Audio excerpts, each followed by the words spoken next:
Welcome to Smash Fiction, where we pit two or more characters against one another in a battle of strength, or wits, or instant makeovers, and see who would win. This week, Angua von Uberwald versus Jon Talbain versus Lucian versus Scott Howard.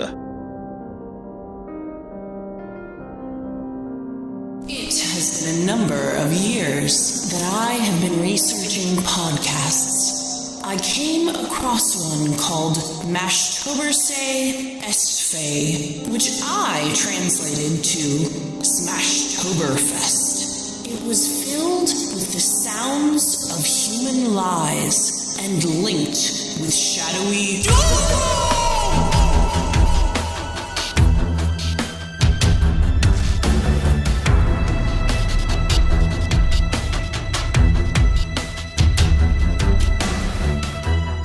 He stands alone in the clearing on the peak, listening to the wind howl as the red sky of sunset begins its inevitable fade to black. His robes wrapped tightly around himself in a vain attempt to stave off the chill of the oncoming night. Far below him, the last light of another dying day glints off the surface of the river that rushes interminably out of the woods of the Scottish Highlands toward the sea. Silently, he watches and waits, reflecting on the series of events that led him to this place.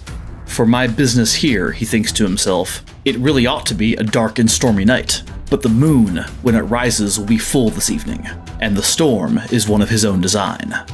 The sun is no more than a sliver of gold on the horizon when they arrive, all four of them, transported to this place by means he doesn't understand, but knows better than to question. Arlen is as good as her word, that's what matters. He had asked her for the best, and she had found and delivered them. At least, he hoped she had. Everything else was his responsibility. He steps out of the elongating shadows and into the fading light, and one by one, the four do the same. He knows each of them on sight. Angua von Uberwald of the Ankh-Morpork City Watch. Lucian, the lovesick revolutionary. Jon Talbain, a fellow Brit, actually a member of the nobility despite the blue and white bad hair day. 17-year-old Scott Howard with his leather jacket and his basketball. A motley crew perhaps, but they were what he had. What the world had. Alright, Lupin, Angua growls. We're all here. What's this about? Remus Lupin sighs deeply. So, you're not gonna believe this, because I know it sounds crazy, but it turns out that putting Maleficent in charge of Hogwarts and then letting her get her hands on the Tome of Eternal Darkness wasn't actually the greatest idea in the world. Lucian laughs. You don't say. She's taking over the entire country, actually, Lupin says, and she says the world is next. Honestly, you'd think we would have known better, but there's no use crying over spilled wolfsbane potion. The Order has pledged to stop her, and I told them I'd reach out to my best werewolf contacts to try and find a solution. And I have. Is it basketball? Scott asks hopefully. I hope it's basketball. Don't tell me it's the other weird sport you guys play here. Sadly, neither, Lupin says. Here's what's got to be done, and don't argue with me about this. I don't know where Arlen gets her information any more than you do, but magic is literally the name of her game, so we're gonna do it the way she says we should. In order to gain the power necessary to defeat Maleficent, a single werewolf must gain possession of these 4 items during the full moon. The 4 visiting werewolves crane their necks forward as Lupin lays 4 items on the ground before him, speaking their names as he does so. The Elder Wand, he says. The Resurrection Stone. The Cloak of Invisibility. And this. Lupin pulls his hand away from the final item, which, despite their disparate origins, the 4 recognize immediately as a Walt Disney bobblehead doll. What the hell is that? Talbain asks. A very powerful magical artifact, Lupin replies, brought into being by a powerful conjurer named Valerie Mott. According to legend, she had to burn a stack of money on a monthly basis in order to summon it. Each of these items has great power on its own, but together, they are more powerful than anything we can imagine, and the only thing that can defeat someone like Maleficent. Together, they form the Disney Hallows. Oh boy. So this is a match about werewolves that we're doing? Is that what we're doing, Miles? Yes. Give it time. This is your setup for a match about werewolves? This is my setup. Why does Remus not have a British accent, but Talbain does? Because I didn't want to do it the whole time. I think the real question is, how many times can we loop the theme song to get through this intro? So how do we claim them, Angua asks, and why don't you just do it yourself? To answer your second question first, Lupin says, I honestly don't know. No offense, but my franchise is more popular than all of yours put together. You'd think I would be included in this sort of thing, but, immutable cosmic forces and all that, I simply can't be the one to use the Hallows, apparently, so it has to be one of you. As for how to claim them, well, Lupin offers the others an apologetic smile. Unfortunately, it seems that the other 3 Hallows have been spending a little too much time with the Elder Wand lately. All the Hallows are insisting that they can only be claimed by right of victory in combat, which means that you're going to have to fight for them. Now don't worry, you don't actually have to kill one another. The emergence of a clear winner should be enough for the Hallows to respawn, but that is why you're here in this clearing, in this forest, on this mountain. To fight for the right to claim the Hallows, use them to defeat Maleficent, and go down forever as a hero to our people in the 3D illustrated history books of the Wizarding World. Scott twirls his basketball in his finger. That sounds cool. When do we start? Lupin glances over his shoulder at the newly risen full moon. Now. I'm Miles Schneiderman, and no, I don't know what's wrong with my brain, but I do know that I am your judge for this week's wolfiest of contests. Representing Angua von Uberwald is Megan Bob. Look, sir, I know Angua. She's not the useless type. She doesn't stand there and scream helplessly. She makes other people do that. Representing Jon Talbain is Dan Mulcairn. Awoo, Werewolves of London, awoo. I'm so glad I didn't use that. I was so tempted because I love that song. Representing Lucian is Claire Mulcairn. Looking over all the competitors in this match, I'm liking my chances. Yes! Oh my god. Victory! And representing Scott Howard from Teen Wolf is Kit Mulcairn. It's not how you play the game. It's whether you win or lose. That will become very apparent in my opener. In order to determine who goes first, I just picked based on how much I personally like the material you're drawing from. So Bob's going first because Discworld rules, and Claire will be next because I have a real soft spot for Underworld. I've actually never heard of Darkstalkers before. Miles, don't start with me on this. So Dan can go third because I don't really know what that is. Miles. And Teen Wolf kind of sucks, so sorry, Kit, you'll be last. Bob, the moon is up, and so are you. Nice. Yay, I am! Angua grew up around werewolves in the wild Germanic hinterlands of Uberwald. She grew up around werewolves because she was born a werewolf to a family of werewolves. Except unlike the nurturing pack leader that is Teen Wolf's dad, her parents are nutcases that don't seem to mind when their son Wolfgang killed one of their other children. The other werewolves here have not spent all their time around wolves. They have, in one case, been enslaved by vampires, and another, I guess, kept imprisoned by the expectations of high school? But have any of you been subjected to the fierce wilds of Ankh-Morpork? Her sense of smell makes her better at tracking and hunting than any of the other characters. She's able to track down criminals in Ankh-Morpork, and Ankh-Morpork is a Jackson Pollock painting but with smells. In Jingo, she can identify a specific victim's blood by smell alone when she's in human form. In wolf form, she's capable of tracking a smell through the fish market and the slaughterhouse district, meaning she can distinguish a single smell even when there's a lot of other strong competing smells. The smell of what I can only presume will be masculine wolf sweat from the two strong boys, and the slight whiff of teenage insecurities coming off of Teen Wolf will be enough to know which one she's tracking or which one she's allowing to track her until she finds a suitable place for attacking them. She's a trained cop and is able to plan using stealth. She frequently poses as a dog to sneak her way into places, as she does in Jingo, and in much of Men-at-Arms as she's sniffing out clues. Posing as a beautiful, and she is exceptionally beautiful, woman until the eternally lovelorn Lucian wanders over and she can knee him in the crotch is easily in her skill set. Her agility and reflexes are exceptional. In Men-at-Arms, the first book she appears in, while in wolf form, she leaps from a cart to a shed roof to a ledge to a rooftop and then runs on the ridge of that rooftop, all with a small dog in her mouth. Why, yes, she can do parkour, as it turns out. Or should I say, barkour.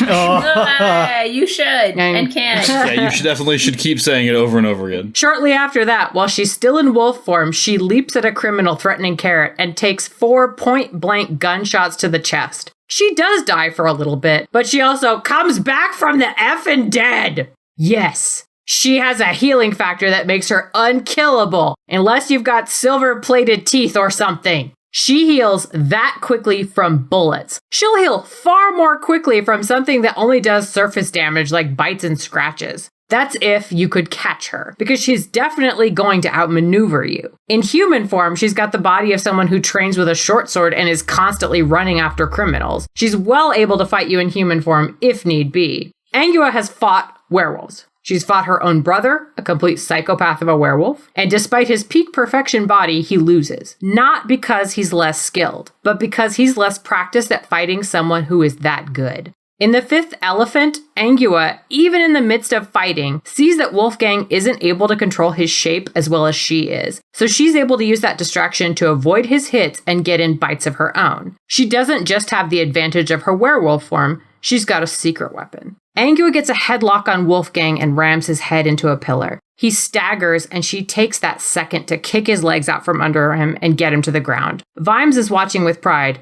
because he taught her that. Specifically, how to fight in ways that take advantage of every weak moment. Vimes taught Angua, who is already a powerful and intelligent fighter in her own right, to kick the bad guy when they're down and throw in some extra kicks in case they try to get back up. These werewolves might be prepared to face down someone fast, someone agile, someone strong, but they aren't prepared to face down a werewolf taught by Sam Vimes. All right. Thank you for that, Bob. Claire, time for you to transform. My brain. Someone needs to because of that opening.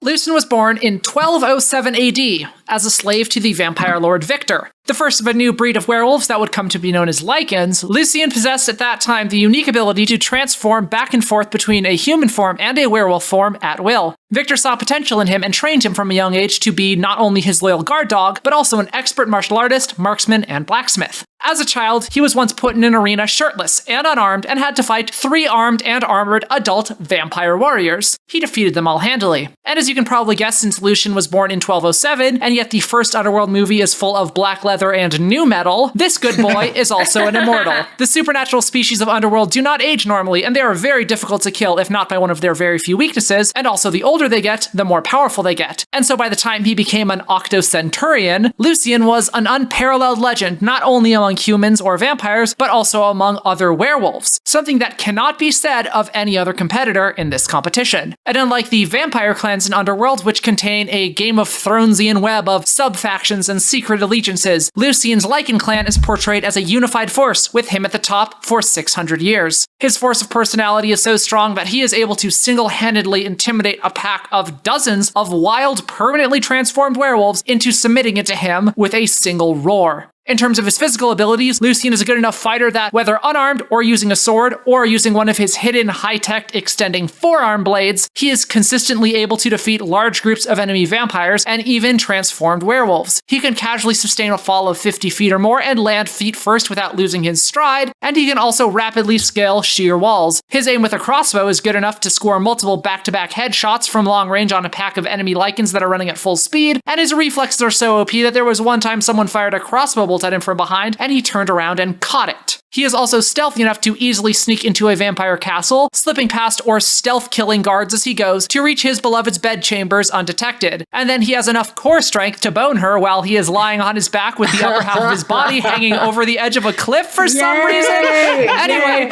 dude's into cliff sex, who am I to judge? We see him outrunning a fleeing rider on horseback in 1402, and then we see him outrunning a fleeing goddamn car in 2003. And all of this, every last thing I have mentioned so far, the running, the fighting, the reflexes, the cliff sex, Lucian did all of this in human form. When he shapeshifts into wolf mode, that's when things just get silly. The Lycans of Underworld have some impressive superhuman strength, enough to punch holes in concrete and push around SUVs like they were baby strollers. But the most impressive ability that most definitively separates Lucian from the rest of the pack assembled here today is his regeneration. The Lycans in Underworld have some impressive regeneration, able to quickly heal any wound as long as there isn't a piece of silver currently inside of that wound. But Lucian's regeneration in particular is on another level. 800 years of wolfing around means that he has has also developed a resistance to silver, such that if he gets shot multiple times with silver bullets, even if he gets shot in the forehead with a silver bullet, his uber regeneration will just push it out for him after a few seconds, and then the wound will heal up. Do you know how Lucian dies at the end of the first Underworld movie? His partner, the vampire lord Craven, betrays him and shoots him in the back with a silver bullet. But this is not any normal silver bullet. No, this is a brand new future sci-fi silver bullet that was just invented like a week ago that Lucian didn't even know existed. These things have inside of them an exploding capsule filled with silver nitrate, so that when a werewolf is hit by one, an absurdly high concentrated dose of liquid silver is introduced directly into their bloodstream. This silver shuts down all regeneration throughout their body and kills any werewolf it hits pretty much instantly. So Craven shoots Lucian in the back and he drops to the ground,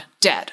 Except he isn't dead. A few minutes later, Lucian wakes up. His regeneration is so good that it can fight back against having liquid silver running through his circulatory system. We don't know for certain if he was gonna survive if nothing else had happened, but he seemed to be getting better. He even managed to deliver a tragic backstory monologue and then stab Craven through the knee with one of his hidden forearm blades before Craven unloaded an entire clip of exploding silver nitrate bullets into Lucian's chest and face. And that he could not regenerate from. But I don't think any of you can manage that. I get it. You have detective skills, or you're real good at basketball, or sometimes when you punch, your hand glows. But the gulf in power level between Lucian and the other three competitors is so great that it almost rivals the gulf in quality between the first Underworld movie and the latter ones. Actually, you know what? I think these four characters and their chance in this match actually map pretty cleanly onto those movies. Like, Underworld 1's clearly the best, and then there was Underworld Evolution, which is like, I see what you're doing there, you got your own thing going on, and I respect that, but compared to the original, you're clearly much worse. That's Angua. Then comes Underworld Rise of the Lycans, and you know, it's not the worst. Sometimes in brief moments, you can fool yourself into thinking that it's almost as good as the original, but then time and again, it reminds you that it's not. It's so clearly not. That's Jon Talbain. And then there's that final movie, like Underworld Awakenings. Just what the fuck's happening and why does this exist? And I think we know who that is. Look, the best is always the original. The original Underworld movie and the original Lycan. The perfect incarnation of sexy action movie competence porn from start to finish that you don't want to like, but you do like it. Just like Miles, I know you don't want me to win this match. I don't. But you know I will. I do. No. Well, that was discouraging to people who didn't want Claire to win this match. Dan, tell me about this game. Never heard of it. All right, let me tell you something, bud. When the moon is full, the night is dark, and the moors are covered in mist, you can be certain that it prowls the night, searching for its prey. It's the monster we call another Smash Fiction match in which the combatants are like 95% the same in every way. Yes, like last year's Dracula off, these characters have a lot in common, and, as in that episode, this match will be determined by which character can bring the greater and more significant degree of resources to bear that their opponents can't. Allow me to direct your gaze now over to the side of this 90s-era arcade cabinet, where you'll see the clear winner emblazoned in all his spiky-haired glory. The part demon, part dragon, all werewolf, Jon Talbain. Games Radar described Talbain as what you would get if Bruce Lee was bitten by a werewolf. His kung fu training was so intense and extensive that it gave him the willpower he needed to completely retain his intelligence and self-control even when in his lupine form, and be able to transform whenever he wanted to, moonlight or not. To say nothing of, now knowing how to kick someone's kidneys out through the top of their head. How many of these other, lesser werewolves can whip out some nunchaku and go to town on everything from demon kings to alien invaders? None. That's how many. That's also not a hypothetical. Talbain does legit carry around nunchaku and uses them ridiculously well. As a fighting game character, Talbain is, at least in theory, supposed to be on about the same level as the other characters in Darkstalkers. But anyone who's played any fighting games can tell you that this rarely works in practice because every game has their top-tier broken characters. Yeah, Morrigan. Morrigan's the best. And who is that character in Darkstalkers? Morrigan. Why, it's Jon Talbain. He's crazy fast, his attacks are extremely damaging, and he's great at pulling off unpredictable combos. This means that, a significant majority of the time, he's going to win any fight he gets into in Darkstalkers, regardless of whether he's facing 5,000-year-old mummy lords like Anakaris, vampire sorcerers like Dimitri, demonic messiahs like Jeddah, alien conquerors like Pyron, and previous Smash Fiction winners like Morrigan Ainsland. Morrigan didn't win? What are you talking about? Didn't I win that match? She should have won, but she didn't. I know. You're right, she should have won, but she didn't. Don't let me judge. Why do you people do this? Part of that is because, in addition to being crazy strong, crazy fast, and crazy good at kung fu, Talbain is able to use magic. Well, ki, but you'd be forgiven for missing that distinction. His beast cannon move envelops him in magical energy and allows him to fly at great speed. He most often uses this as an attack, essentially turning him into a self-guided mystical cannonball, which can change direction multiple times in midair, meaning he can essentially zigzag his way back and forth, hitting an enemy over and over again without giving them a chance to counterattack. His mirage body technique lets him move so quickly that he leaves behind multiple flickering afterimages of himself, all of which then get a hit on the enemy, basically turning him into a one-man wolf pack. His flipping bat kick leaves behind a trail of fire, and his dragon cannon technique summons a gigantic dragon made of flame that can pursue enemies and wrap multiple targets in a blazing whirlwind. I watched a lot of Darkstalkers anime and read a lot of comics to prepare for this match, and not once did I see Jon Talbain lose a fight, regardless of who he went up against or what their circumstances were.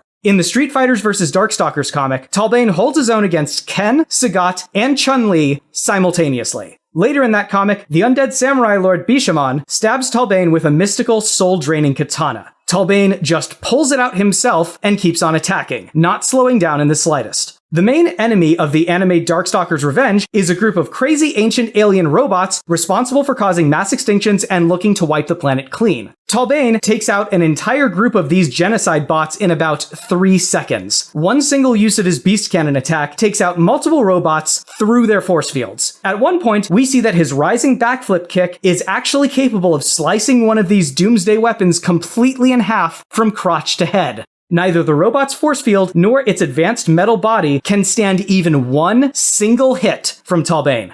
Talbain has taken on insanely powerful enemies with a huge variety of incredible, unpredictable, and destructive powers, not to mention millennia of experience. Not one of these other wolf people here brings to the table anything that Talbain hasn't encountered before, but none of them have ever gone up against a kung fu master / high-level sorcerer who was also a werewolf. No worries though, you can always teach an old dog new tricks. Aww. Tricks like getting your ass stomped flat. You're not going with playing dead. It's right there. Kit, I want to hear it. Tell me what you got. My boy, my sweet wolf boy, Scott Howard, is so bad at basketball as a human. Like, so bad. Can't even shoot a free throw. I mean, I can't shoot a free throw either, but I'm not on a basketball team, so I'm not on trial here. But you know, his trash game is understandable when you see just how bad of like a coach, you know, he's got. Where's Kit going with this? I'm sure you're wondering, Your Honor. It's not just to fill time because I really wanted this match to be Teen Wolf versus Airbud. No. What I am attempting to demonstrate is my client's drastic improvement in every inconceivable way when he turns into a werewolf. A classic actual werewolf. None of that confusing lycan BS. My sweet baller boy couldn't throw a pea in the ocean as a human, but suddenly he's a werewolf and he's making it rain. He gets hops, he's putting everybody on skates, he's committing nasty robberies left, right, midair, probably in the spirit realm too, just destroying the other team. But how does that translate to a fight, I psychically hear you ask?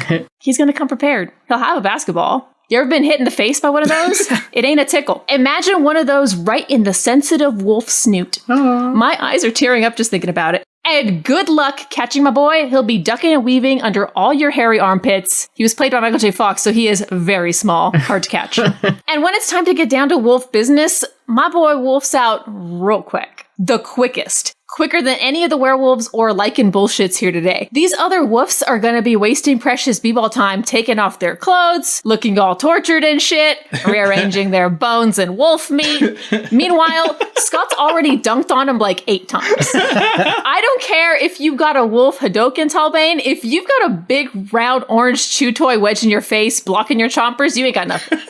Last, and most certainly least, is that charisma, that confidence. He went all fluffy and the whole student body loved him. He also got a night with the literal student body of that one chick he'd been fawning over, the one who wouldn't give him the time of day beforehand. You can't tell me Angua ain't gonna feel some things. But did all that come from being a werewolf, or was it inside him all along?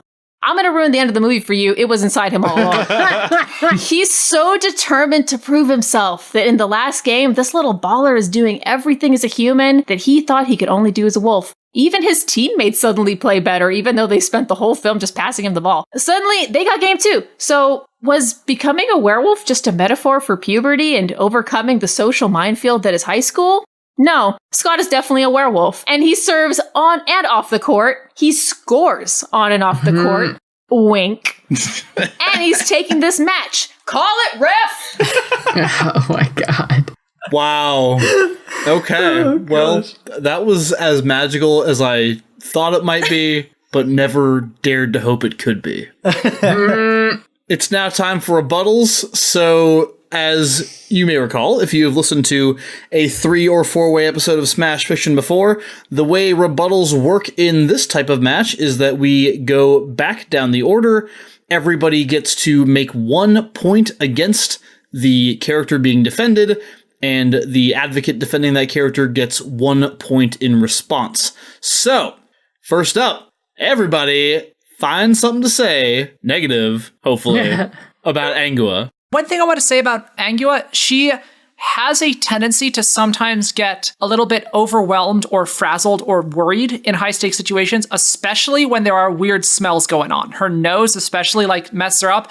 There's going to be a lot of weird smells. Scott's going to be bringing a lot of stuff. She has a tendency to, kind of get overwhelmed sometimes, especially by a lot of sensory input. She's not very comfortable with her werewolfy nature all the time. There are definitely times whenever that happens, like at the spice market, that happens. But I mean, a human's been to a spice market. That's pretty intense. But I will also say that she's able to be around knobby knobs every day. Knobby knobs is a collection of smells and excretions and oozes who hasn't bathed. And also, she lives in Ankh-Morpork where the river is solid most of the time, full of, well, let's not talk about what the river's full of, but a lot of things. She's able to handle that most of the time. It's only under really extraordinary circumstances where it's purpose-built. Usually has to be purpose-built by a criminal. It has to be like a peppermint bomb or something of that level. Only thing I got about her is she doesn't do great on her own because she's so used to having teammates. She's a noble wolf in the big city, but still a scrub, still dependent on all her senpai. Sometimes that is the case, but a lot of the case, she just goes off on her own. And sometimes people will attach to her, but a lot of the time she will end up saving them. She goes off to Uberwald to go confront her brother, and Carrot ends up following her, and she saves his ass. Actually, she saves his ass a lot. And then in the first book, she goes and she has to save a little dog. And then in Jingo, she gets in trouble for a little bit, and then she ends up rescuing herself and joining a war. I just want to point out, we learn in the book Making Money that Angua can be distracted by doggy chew toys. And I feel like between the ball that Scott is bringing into this match and the nunchaku that Talbain has that he could probably throw like a stick, and maybe the moonlight reflecting off of Lucian's blade that can be like a laser pointer. There's a lot of distractions that she's going to be chasing after in this. Oh man, I'm really bummed out you didn't say gleaming off his abs. All right. I mean, take your pick, man. Either one of those is in play as far as I'm concerned. Shiny. Okay. Yeah, she can do that, but she's worked really hard to control that instinct, and she thinks with her human side most of the time. It's very, very rare that her wolf side comes over her, and most of the time whenever it comes over her, it has to do with Carrot being threatened. So she tends to have a really tight rein on it. All right, well, thank you, Angua. It is now time for everybody to dogpile. If you get it, the joke there. On to Lucian. So go for it. Can I just say how fucking lame your whole goddamn universe is? No. The vampires you fight are basically strong humans with a severe diet restriction. They're super swole vegans, vegans, but not. They're just swole vegans. Who, you know what? That would be threatening to non-swole, unhealthy humans. I'm not trying to knock vegans, but that's all your vampires are. That's fair, but Lucian also does fight other werewolves, and the vampires use guns. I don't care if they're just normal humans. None of you can hit harder than a bullet.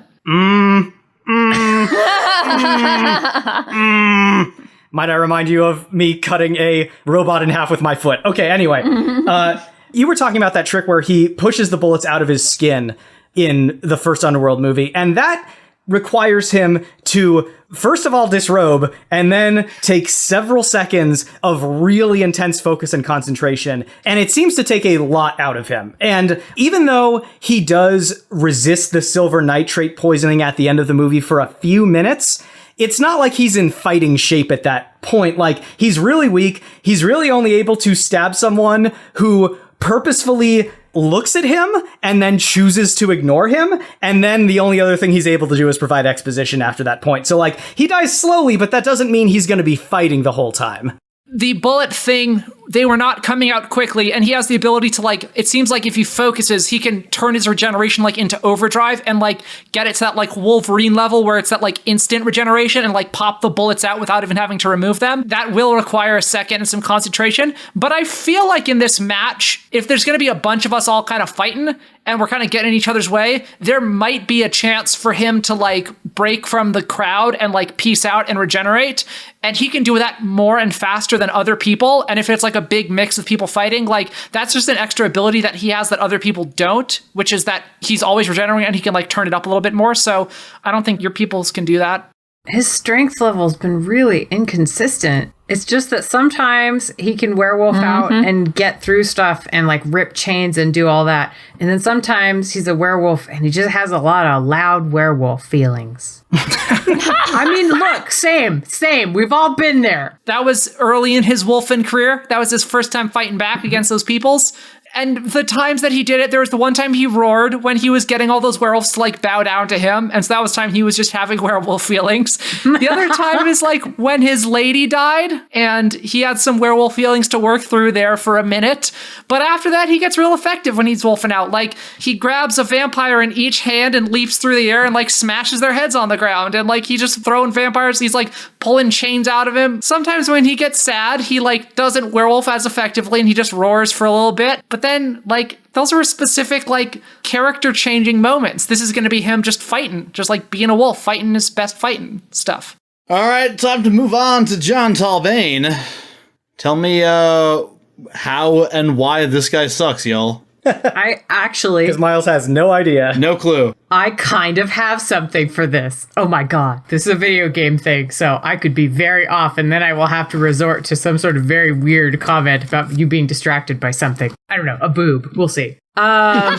So, as far as I understand how Darkstalkers works is that Talbain is a very, very powerful character, but the flip side of getting to have a character that has such powerful attacks is that you have low health. Or lower health than the other characters. And I'm imagining this is going to be a fight where there's going to be a lot of collateral damage and everybody's going to be taking a lot of hits. So I don't think he'll be able... He doesn't have a regeneration thing, and he's going to struggle a lot more to come back from stuff, and it will take a lot less to take him out of the fight. I disagree, because you have to remember that the other characters in Darkstalkers are not werewolves. The other characters in Darkstalkers are, like, mummy lords and vampire gods and, like, crazy alien robots. Talbain's the only werewolf there. So in the world of Darkstalkers, it may be true that a werewolf is more fragile than any other monster that's out there, but Talbain is fighting other werewolves here, and he's a lot more durable than your average werewolf. I mean, like, he takes multiple rounds of automatic fire from BB Hood. He takes, like, fireballs and all sorts of magical attacks from any number of enemies. He gets hit with magical swords, and he can still keep coming. Like, the fact that he has slightly less health than your average Darkstalker character still puts him well above your average werewolf. I don't know if I buy into your current calibration of these things. Like, I mean, yeah, you have superhuman strength and all that stuff. Like, the werewolves in Underworld can, like, punch through concrete and stuff. And yeah, whatever, you punch a robot, you break the robot. I can throw cars around. I kind of think it's, like, the same. Your punches glow sometimes. You shoot a fiery thing, and it's like, it's not going to hit as hard as necessarily, like, gunshot to the head. And we may not be familiar with your weird glowy punches and your fireballs. Lucian's reflexes are still good enough that he can, like, say, I don't know what that is, but I'm going to dodge it, because it's like a slowly moving fireball that a fighting game character can dodge. My dude can, like, dodge crossbow bolts and stuff. I don't know. Go on. What you got to say to that? Okay, so to give context, the robot that he cut in half was a genocidal murder machine responsible for the extinction of the dinosaurs. He cut it in half with one kick. Oh, Japan. Dinosaurs are dumb. I could kill a dinosaur if I had a gun. So Talbain's muscles are strong enough that he's able to outrun a speeding train in the Darkstalkers anime. He's able to trade blows with these impossibly powerful cosmic forces like Jeddah, who's essentially like the embodiment of entropy. Don't tell me that Lucian is going to stay cool around fire, because, like, the way they flush him out of the tunnels in Rise of the Lycans is by filling that tunnel with fire. So I'm pretty sure Lucian's not all right with getting burned by fire, particularly when that fire is in the form of a gigantic flaming dragon that jumps out of Talbain's hands and wraps around him.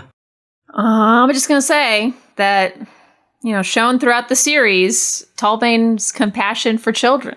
Is he going to pull his punches against this sweet hoops boy? I think so. I think he is. I don't think he's going to want to fight my sweet, sweet teen wolf. If anything, I think he's going to try and protect him. Look, it's like he cared about them human kids, so of course he's going to care about a little werewolf kid. Oh, dang. Well, okay, that's a very compelling theory, I have to say. What I will say is, he doesn't... Give me something. He doesn't seem to have any trouble taking on Xian Ko, who is a child who is also a Chinese hopping vampire. Yeah, but that's a fucking dirty vampire. Right, but what I'm saying is, if something seems to be a threat to him, it doesn't matter how young it appears to be, he'll still take it as a threat and treat it seriously. I think the reason that he's kind to children is that, he sees them as helpless innocents. So, actually, in that case, your dude might slip under the radar. He is. Now that I'm saying it out and then loud. basketball to the back of the head when you least expect it. Yeah. Oh, man. You know what? All right, I can buy that. That's strong, I think your guy is worthless enough that Talbain might take mercy on him. That doesn't mean you're winning the fight, but I think you might have a point. No, you're not seeing it. You're not seeing the bigger picture. Okay. Yeah, because of the basketball in your face. All right, speaking of basketballs, everybody throw one at Scott. I just want to say, the one time that we see Scott get into anything even resembling a fight in Teen Wolf, literally all he does is tear a dude's shirt and then run away. Dude, he was running away from all the mockery. He could have fucking killed that kid, so it was a real good thing he ran away. That movie would have ended very differently. He's really into ladies. Yeah. Or at least that one chick. He doesn't care about for Boof, some did he? reason. Poor He's a Boof. jerk. Yeah, he's a jerk to Boof. Yeah, I think all Angua is going to have to do is be a human for a little bit, and he's going to go, oh my god, I can't stand up. Or is Angua gonna fall for him? She's got carrot. I did mention the charisma, though. I really don't think that as charismatic as Teen Wolf is, I don't think he's probably as great as Carrot Iron Founderson is. I do think. Oh, wow. That's my whole opener. All right, Discworld folks, chime in. That's a hot take. I don't want to be mean. He's just not a very good werewolf. And he doesn't even not even a werewolf. He doesn't even like being a werewolf. He doesn't even like using his werewolf powers. So it's not even even if he was really strong and really fast and really great relative to these other werewolves, which he isn't, he also doesn't like being a werewolf and has all these mixed feeling about it and might not even want to use his werewolf powers all the time. So he's not even psychologically stable in addition to being really bad physically. All right, first of all, he did like being a werewolf. He just needed to be accepted for who he was as a human as well. Because when you're a werewolf, you're not just a wolf. You're a people, too. God, what was the other fucking point you made? That he's not good? No! We don't see him get to do the other bullshit stuff you guys all get to do. Doesn't mean he can't do it. I'm not putting it as a point in my opener, but you can't count it against me either. You just didn't get to see it. All I have is this basketball. That's it. It is time, because you remember that storm that I talked about? Because it wasn't a dark and stormy night? Well, now the storm is here, because it's the lightning round. How will that move? My neighbors are concerned. Yeah, well. Looks like it's nearly over, Lupin mutters to himself, and with no time to lose. Picking up the 4 items that make up the Disney Hallows, he begins making his way toward the sight of flying fur and the sound of snarls and snaps, so that he will be there right away to present the Hallows to their new master. All right, he calls out, I think it's about time. Oh, go! Suddenly, Lupin trips and falls, scattering the Hallows before him. Damn, he yells, rubbing at one of his knees. Stupid full moon trying to transform my knee, even though I've taken my potion. I'm so tired. Wait, hold on, where's the Elder Wand? Getting to his knees, Lupin begins to scramble backward, looking for the wand. Where is the... It's around here somewhere. Oh, it snaps with a crack under the knee that's trying to turn into a werewolf knee. Oh, boy, Lupin says, a piece of the demolished Hallow in each hand. Okay, stop. Everybody stop. Slowly, the dust settles and the fight dies down. What the hell's the problem? Lucian roars. Hey, new plan, Lupin says with a slightly crazed look on his face. The Elder Wand appears to be broken, which, on the one hand, that's a problem. But on the other hand, the Hallows don't seem to want to be fought over anymore. That's a plus, right? Hold on. Give me a second here. I'll figure out their new criteria for ownership. Lupin pulls out his wand and waves it over the 4 magic items. He says, this might actually be harder than fighting. The challenges set out by the Hallows now will test everything you have and ensure that you are worthy of the name werewolf. Okay, so it seems the Resurrection Stone has really enjoyed being worn as jewelry in the past, and it desires to be worn again. It vows to serve the master that makes it into the best fashion statement and wears it proudly. This will test your abilities as a werewolf. The Walt Disney bobblehead doll is demanding that its master be somebody who can make a lot of money in a short time. So I don't care what kind of wares you have to sell, just get out there and sell them. Hallows are for closers! This will test your abilities as a werewolf. As a what? A werewolf. W-A-R-E. As in like selling wares? Is that what we're doing? All right. Carry on. Now, I know those sound hard, Lupin says as he begins to stand up again, but at least the Elder Wand is... Oh, God! Lupin falls down again as his other knee attempts to transform. The pieces of the Elder Wand fly out of his hand, and before anyone can stop them, they've rolled down a gentle slope and fallen off the mountain, landing with a soft splash in the river below. Damn it! Lupin yells. It only asked for some super glue. Well, I guess we can't give it any super glue until we retrieve it from the river. You're gonna have to get out there and dam that thing before the pieces get swept out to sea.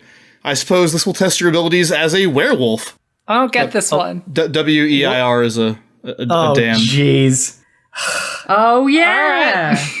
And finally, the cloak. Lupin looks around, pats the ground around him with his hands.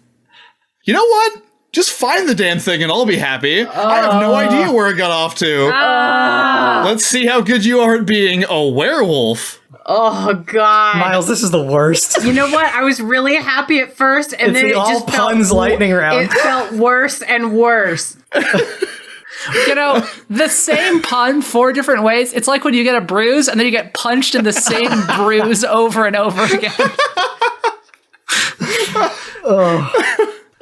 All right.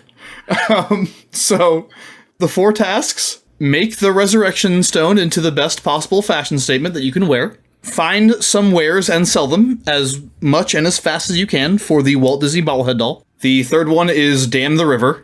And the 4th one is find the invisibility cloak. Wherever it might be. It's around here somewhere. Whatever the order was in the main round, it is now reversed for the lightning round, which means that we'll start with Kit, move to Dan, go to Claire, and finish with Bob. So, Kit. All right. Scott, for sweet teen wolf, is gonna be like, oh, geez, Louise. Oh, yeah! All right, well, might as well find the cloak first, since we all have that sense of smell, right? So he's gonna sniff it out, but to keep the other ones from finding it, he's gonna use some of that weed stash that he got from Styles, and use that dank herb to cover the scent of this cloak. Knew he was a stinky boy. Now we know why. So there's like shop class and shit. So he's gonna pimp out this ring a little bit and make it so it's got like a sweet drug compartment. Also, with Styles' help, because Styles is the best at hawking goods as we see in Teen Wolf, he's going to make a bunch of, like, hokey knockoff mood rings that will hopefully appease the great Walt Disney. Was Walt cool with drugs? It's got to be. I hope so. Last but not least, use all that money we made to hire a company to make the dam. Look, he ain't got the time. He's probably going to college now on his basketball scholarship. So yeah, there you go. Yeah, it didn't say you have to keep the money, you just have to make it. Just have to make it, yeah. There you go. All right. Awesome. Thank you. Just have to gross it. Don't have to net it. That's right. You can reinvest in the company. Sorry. All right, Dan. I'll be straight with you here. Talbain, he's a fighting game character.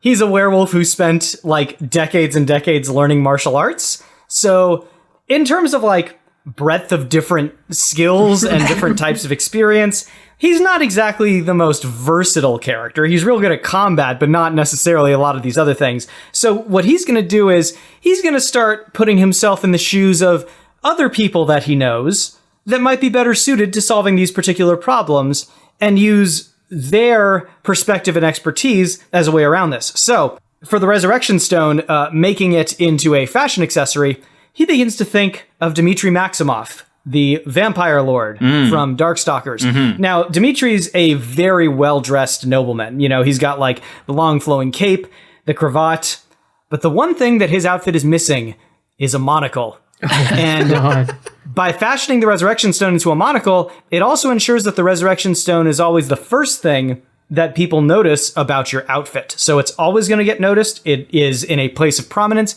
and it makes you look real damn good, too. In terms of making money, he decides to turn to the friend of his who has made the most money out of all the people he knows, and that is, of course, Morrigan. Because Morrigan sells so much merchandise the world over. All it's going to take is for any given Disney character to dress like Morrigan Ainsland, and you can sell as many Funko Pops and t-shirts and weirdly gratuitous anime figurines that you want. You can print money with Morrigan. The body pillows. The body pillows. Yeah. When it comes to damming the river, he decides to think about his friend Rikuo, who is the kind of creature from the Black Lagoon equivalent from Darkstalkers. And Rikuo actually rides around on top of a gigantic crab as kind of part of his thing. And so Talbain is going to put in a call to this giant crab and get the crab and all of his crab buddies to come, and they will fashion themselves into a giant dam that will block the river. And then that just leaves the invisibility cloak. And the Deathly Hallows aren't precisely alive, but they do have a will of their own, and that means that they have a certain perspective. Talbain is going to think about his friend Lord Raptor, the heavy metal guitarist zombie. He's going to blast some of Lord Raptor's heaviest, most headbanging worthy metal jams, and no being in the sound of that music will be able to resist climbing to their feet equivalents and throwing up the horns. And that will reveal the invisibility cloak for where it is, and Talbain will be able to snatch that one up along with all the other Disney Hallows. Not with weed in your face. All right. Thank you, Dad. Claire. All right, so first up, we have to impress that pendant. Lucian needs to make it in some sort of fashion statement. And he's very of the times. He likes to be getting on in the latest trends. You know, he was wearing his medieval stuff back in the medieval times. Then he was wearing his leather and his forearm blades, which were, as we all know, forearm blades were very fashionable in 2003. And the hottest thing with the kids now that he's going to make the stone into is a dermal piercing. Oh, Jesus. So, What? using his like super regeneration, he can actually just like shove it down into like the muscles of his chest. Oh, and God. then if he wants to manifest a dermal piercing, he can just do that thing where he concentrates really hard and then like activates his regeneration. It's just gonna like pop out to the surface of his skin, so he can just have an instant dermal piercing at any point in time. Fuck. Okay, go on, I guess. Instant surprise Please dermal don't. piercing whenever he wants it. The ladies are really into that, as we all know. Yeah, I don't want to yuck anyone's yum, but that's pretty niche. In terms of making money selling stuff, he's thinking about like, okay, is there anything I could just like have an infinite supply of? Something I could just sell off because I don't want to have to like make stuff. That's just going to be really hard. And then he's thinking about what happens when he transforms. He's like, you know, every time I transform, I sprout a whole lot of hair. And then when I transform back, it goes away. Where's all that hair come from? Where's all that hair going? And he realizes if he turns into a werewolf and then shaves all of his hair off, he'll have a giant pile of hair. And then he can shapeshift back into a human and then shapeshift into a werewolf again and get a fresh new coat of hair. And doing that, he realizes he can make it. He has an infinite supply of hair that he could use to make like wigs and stuff like that, which he can sell. And we've seen what Lucian's hair. He has glorious, glorious long hair. And his werewolf coat, it's the same kind of hair. So he can make these really greasy, these really beautiful. Like a wash. He can wash like the werewolf juice out of it or whatever. And in terms of making a dam, he can command like the wild werewolves, and you know, so he has dominion over wolves. He knows that vampires, they have dominion over bats, but neither of us are really good at building dams. And but if he finds another descendant of Corvinus, he might have a plan. So using his scientist assistant Singe, he starts going to all the students at Hogwarts, and by capturing them and sampling their blood, he ends up finding one of the students at Hogwarts who's a direct descendant of Corvinus, and then he makes him get bit by a beaver. So and so now there's a third species that's a direct descendant of Corvinus that can transform into a beaver and has dominion over beavers. So, God. And he commands them to build a dam because that is, of course, much faster than just searching the river for a wand. You have to dam it so it doesn't get to the ocean. Move on. Yeah, no, I know. And it's much closer to, we find a Corvinus, we turn him into a beaver, he organized all the things, and we stop it. It was very efficient, just straight line to the goal. Yep. Absolutely. Oh, shit. Teen Wolf's like high school mascot. They can actually get a real beaver. That's true. We have a beaver on hand. And finally, in order to find the cloak, he's like, how do I find this cloak now? It's got to be around here somewhere. Usually when there's invisible things, it's good if you can if there's rain or there's snow or something, throw a bunch of sand or something on it so the invisible object will stand out. He's like, and what do I have? Well, I do have all these bags of hair. So he starts getting his giant sacks full of hair and throwing them into the air and then shooting them with his crossbow so that they explode and it rains hair down on the area. And then by lying down and looking, he sees there's a little patch of hair that's a little bit higher off the ground than the rest of it. It's because there's an invisibility cloak bunched up underneath it. So done and done. 4 for 4. Wow. And finally, Bob. Okay. I mean, she's going to start with the invisibility cloak because she lives in Ankh-Morpork. She's been around Unseen University. She recognizes that sad, sad teen wizard smell. It just smells like regrets and candles. And so she's just going to go sniffing for that. Whenever it smells sad enough, then she'll know she's found it. Okay. I think as far as selling, so she has a pretty consistent issue with transforming back and forth. She's got really beautiful hair. And it has always been a problem that whenever she transforms back into a human, her hair gets all tangled and she's got super thick hair. So I think hairbrush, nay, wearbrush for all of your werewolf needs. Because so many... Have we not suffered enough puns already? I mean, no. This is just retaliation. This is what this is. This is escalation. Yeah, I know. If Underworld taught me anything, it's about the cycle of violence and how it needs to stop. The cycle of pun violence needs to stop here. But all of our werewolves, they have a lot of hair stuff going on, and they need a lot of probably not just something to make your hair look silkier, but frankly, a detangler. So one of those natural bristle wear brushes is just going to get all those good wear oils out and make your hair so silky and soft. And then all the other werewolves will be like, oh, you look like you're in an Herbal Essence commercial. The stone, she's going to crush it up and put it into body glitter. And this is a birthday present for Carrot, I guess.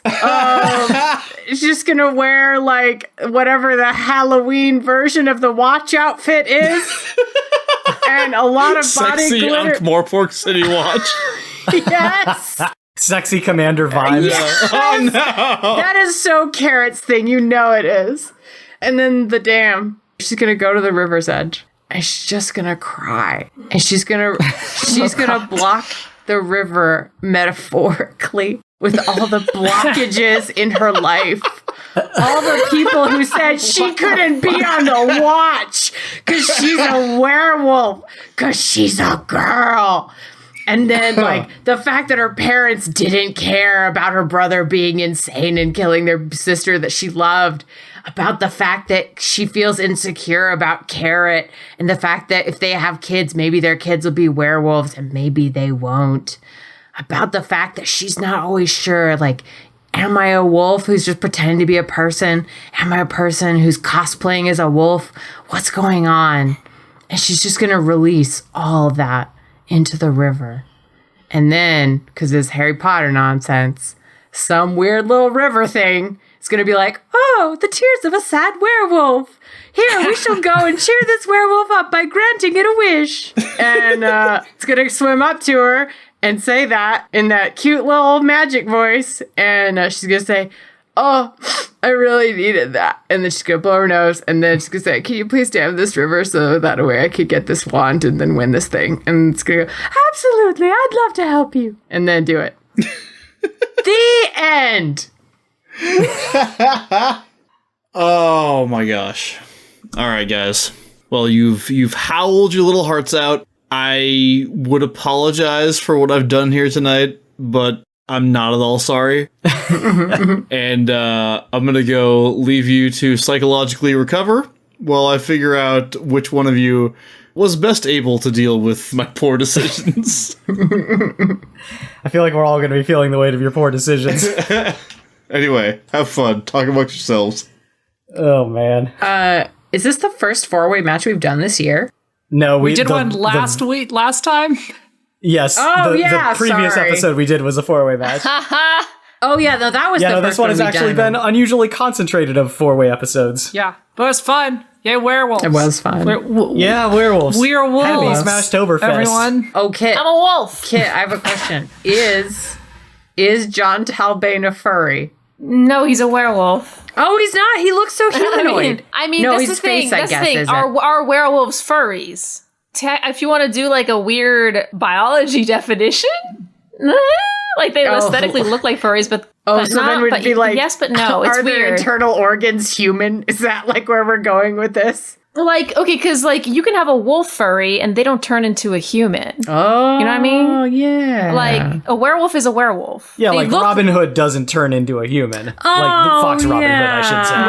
Right. There you go. That's a good, yeah. So it's like a werewolf sure looks like a furry, so you almost like for all intents and purposes, but not technically. You know what? Somebody said that like bisexuals are like werewolves. You know, because like we're always How's that? Because you're not. Well, it's not like sometimes you're gay and sometimes you're straight. No, you're always a werewolf. Oh, Yeah. okay. Really, I thought that was a great. That's I didn't come up with beautiful. it. That's really I just beautiful. think it's beautiful. I don't like turn ravenously into I'm not ravenously like into men or women like one night out of the month. I don't know, man. I've seen the way you look at some of those Stephanie Beatriz pictures. Like, Yeah, but that's you get not like pretty because it's a ravenous. full moon. It's because I see her. Because she exists. Because she has 2 eyes and a heart. Yep. I really like Teen Wolf. Well, Teen Wolf was so yeah, great. I have to say, Teen Wolf. I'd never seen Teen Wolf before. I hadn't either, yeah. Yeah, me neither. It was very unlike what I was expecting. Yeah, it right? wasn't bad the way I thought it was going to be bad. I thought it was going to be just like classic sort of like high concept corny Hollywood movie, but it was just really weird and really weirdly paced and like Yes, the pacing was my biggest issue. Otherwise, I actually got some genuine chuckles out of it. right. Also, Boof was Yes. great. What was wrong with Yeah. him? Like Boof is the best. He doesn't deserve booth. I know he doesn't. Well, I'm less mad at Kit for making me watch Teen Wolf for the first time than I am at Claire for making me watch Underworld again. You know what? Yeah. At least we didn't go with my first pick. First of all, I thought the Underworld movies were delightful. The first one has very good cinematography. We went through like a lot of discussion for what we were gonna do. We first talked about Lupin, but he's not a very good werewolf. Like he's just he's like not. Also, the ugliest werewolf in all of cinema. But that's he his looks like power. a stretched out chihuahua. Right. It's awful. He's like a cool character, but in terms of like being a good tough werewolf, he's not gonna win the match. I mean, unlike the awesome competitors we have, like Scott from Teen Wolf, who's like clearly a great. But anyway, Yep. and then I almost did Ginger Snaps, which I watched, and that's a very unpleasant movie. Anyway, And that's why I had to watch Underworld again. yeah, Yeah, man. I watched all the Underworld movies in the theater when they came out, and I didn't remember anything about them. And then when we rewatched this, I was like, oh, that's why I didn't remember anything. It's like the most basic bitch werewolf, vampire-y, blue filter on everything. All the clothes are so like what like a teenager would come up with. Yes. Especially like Rise of the Lycans is just blue filter turned up so much all the time. It's damn. like, yeah.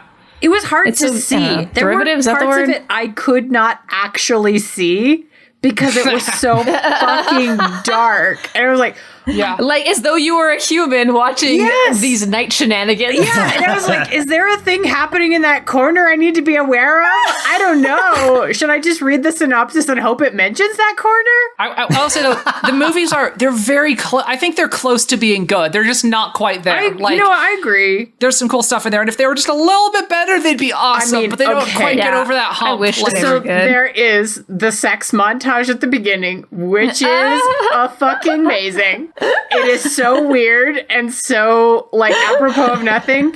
And then Bill Nighy's scream as he's forced to see his daughter have sex. Oh, yeah. Because he fucking chose to do this. And then That his was great. reaction is such a dad reaction of like, oh God, that's gross. Ah. Right. It's like he bites his daughter, and so he gets memories. He's like, now I know what it's like to have Lucian having sex with my vagina. It's like, and I like it, and I know I have a memory of liking it, and he like can't deal That with seems that. like a decent place to come back in. That's my headcanon for why he was I freaking know, out, because it was that like moment. giving him very confusing feelings about. Oh, so good. So good. For the record, Claire, you are, in my opinion, mistaken about the quality of ginger snaps, but I should have thought more about your personal tastes before I recommended it to you. So I'm sorry about that. Echoes of Sucker I Punch. think that should be the title of your autobiography, Miles. I should have thought more about your personal taste before I recommended this to you. When have I ever steered you wrong? Just in general, just like this consistent, like Miles is like, oh, this thing is great, or oh, this thing isn't great, and everyone else is like, Now, see, in this case, it was a matter of like not considering personal taste. Most of the time, y'all just wrong. So, like, what do you want? I have no intention of considering any personal tastes for like anything else. Fair enough. okay, I'm gonna change. The autobiography is called "Most of the Time Y'all Just Wrong." Yeah, there you go. Thank you. That seems like a much more Miles. Yeah. Speaking of being wrong most of the time, it's time for me to make my decision. This was really hard, and I went back and forth on 3 different characters for the most part. Back and forth like a dribble, right?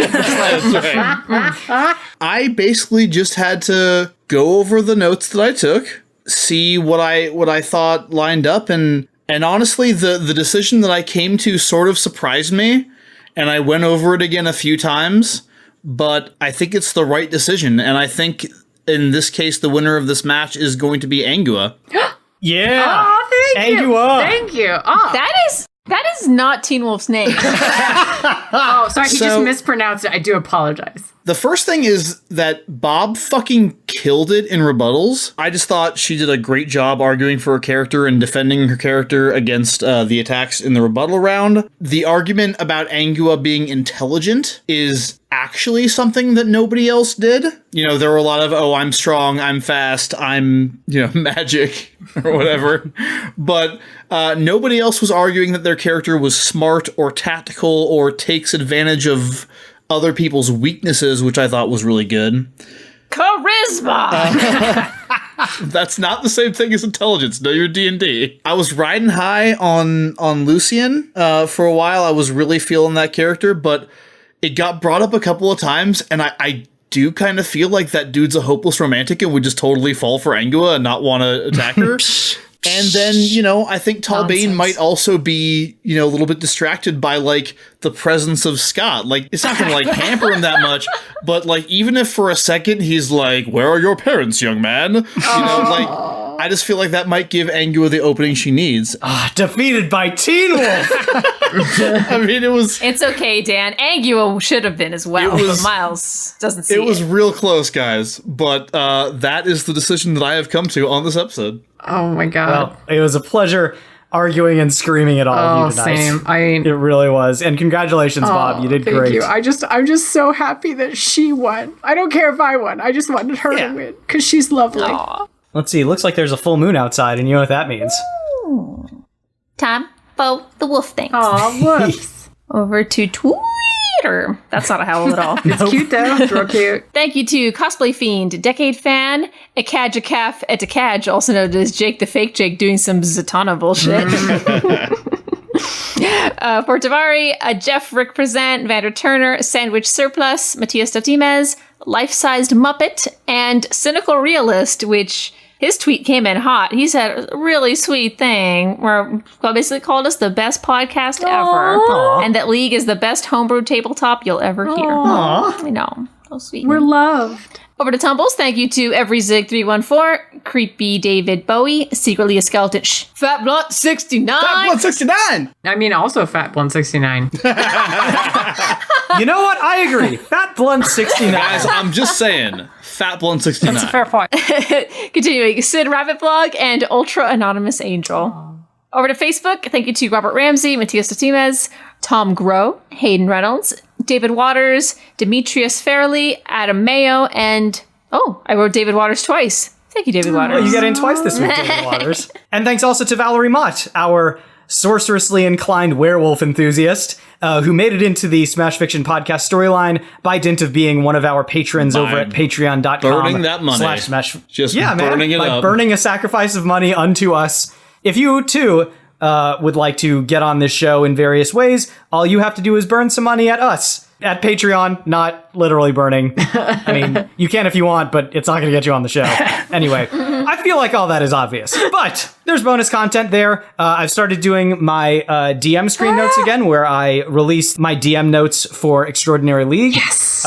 We have bonus content from all of the hosts. We had some artwork from Claire recently. Last month, Liz released a very interesting song that she wrote. This month, Kit is going to be doing some art of her own. It's all great. It's all good stuff, and you can catch all of it by becoming a patron. Yeah. Miles, did you want to maybe read a question? We haven't done that in a few weeks. Oh, yeah. All right, let's do one from Krista Contino Zombie, There we go. who asks, what character do you wish could argue with or against you in a Smash Fiction episode? Loki Oh, man. That'd be good. from the comics. Now that Is that with you? I mean, in the same room as me, yes. Yeah. Okay, you don't care if he's on your team or not. You just want to be with him. I feel see, like now I'm any jelly. version of Loki would be good at the show. Yeah. Yes. I think if I had to pick a character who was who's been somebody we've represented on this, that I think would be just the best Smash Fiction person ever with the most obscene win record ever, it would be Don Draper, who has the perfect ability to find the emotional core of something and convince himself of it enough to argue for it with this conviction that is just magnetic. And that's really what it's about. You find the core of is. what's the reason I'm gonna win? What's my take? And then he just has the best takes, and they're so consistent and strong, and you're and you cry when you hear it. You're it's beautiful, it's true, I love it. Oh my God, is that how you've been winning? You've been channeling Don Draper? Oh, man. You sold your soul. Yep, I've been holding a glass of whiskey really weird and staring off into space. And yeah. I know somebody who would have a better Smash Fiction win record than Don Draper. Who's that? Oh. Oh, yeah? Who's that? Jesse Custer. I was waiting for that one, of course. Oh, It was- Lord. That's who I would pick. Lord Jesus. Those would be very short episodes. Yeah, look, it doesn't say for the good of the show. It's for the good of me. Sure. It's Yeah. You want to pad out that win record, that's I the way to need it go. at this point. Shit. With me, I think I'd want to go with Alan Shore from Boston Legal. Such a good. I love that show. That man can argue anything. He's so good. And completely point out the ridiculousness in his opponent's arguments. And then the second half of Krista's question was, who would you want to argue against you? Oh. And I would have to say probably Joe Bluth from Arrested Development. Oh, my God. Because, he would say some hilariously stupid things that, he thinks are really clever and insightful and effective, but that, unintentionally work against him and, help to fortify whatever point I was trying to make. All my choices are such terrible choices. I guess I'm just going to say Lestat from Queen of the Damned, just because, I don't know, I'm feeling gothy and some sort of stupid rock song right now. Feel yeah, he'll just sing his opening argument and everyone will go oh yeah, man, that weird time in the 90s whenever people were into this. Or else Trist Valentine, because he would just go, no, we're not talking about reality. Who cares about that? And then say some weird bullshit. And everyone's you know what? It's so bullshit that I don't even have the framework with which to approach disagreement with you, because it would presume that we're talking about the same universe. You guys are thinking about this way too much, Dan. The person you would want to argue against in Smash Fiction is Link. Yeah, that's true. That's very true. But he would just simply by give not up his speaking time. and kind of looking at you intensely, you get what he says, and people I can't respond see as any though of you. That's true. Yeah, no, we don't do this over video. I think he's just gonna text you a selfie of himself looking at you with a certain look in his eyes oh, that's a really strong argument. That's a good point. Oh man. I think if I had a person I want to argue against, it would be any character, especially a scientist character from an M. Night Shyamalan movie. Because they do not understand how logic works at all. And they make these... Understanding how logic works, not a prerequisite of success on the show. Sure. true. It can only help you. All right, well, this has been a very good use of our time. Thank you for that question, Krista. We should probably mention real quick before we go, because I don't think we have yet, unless you guys did. Did you guys mention the Geek Wars final? We certainly mentioned at least the first couple of episodes. I don't know that we mentioned the final episode. Well, the final is up, and Claire and I are part of it. Yeah, man. They actually go up against a podcast that I listened to as a fan and was very excited when I saw that they went up against them. So, yeah, I really enjoyed listening to that final. So cool. Yeah, so go check that out on the Geek Wars podcast feed if you want more of Claire and I answering questions. Thank you for listening to this episode of Smash Fiction. Next week, please join us once again for a special Smashtoberfest themed edition of Surprise Party.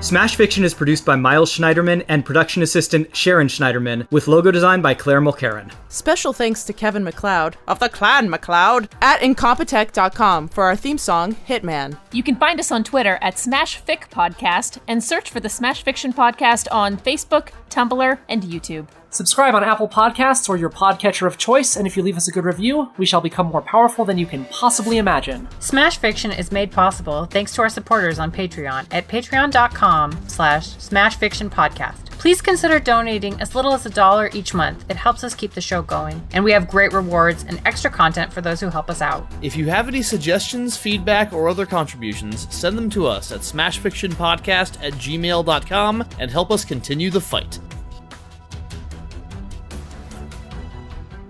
I take everything bad back I said about your intro for the second Smash Bash. I will take that 1,000,000 times over at this point. You remember how in the second Smash Bash I said that I started from the dissertation and worked backward?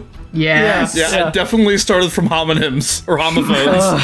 I started from the homophones and worked backward for the whole thing. And you know what, Miles? right, It doesn't good. show at all.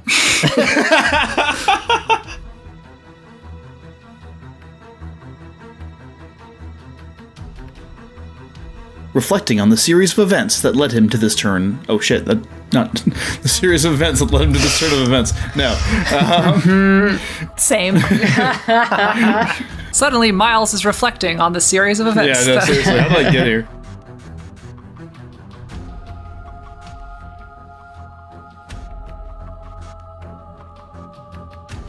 Do I want to go with Scott Howard or do I want to go with Teen Wolf?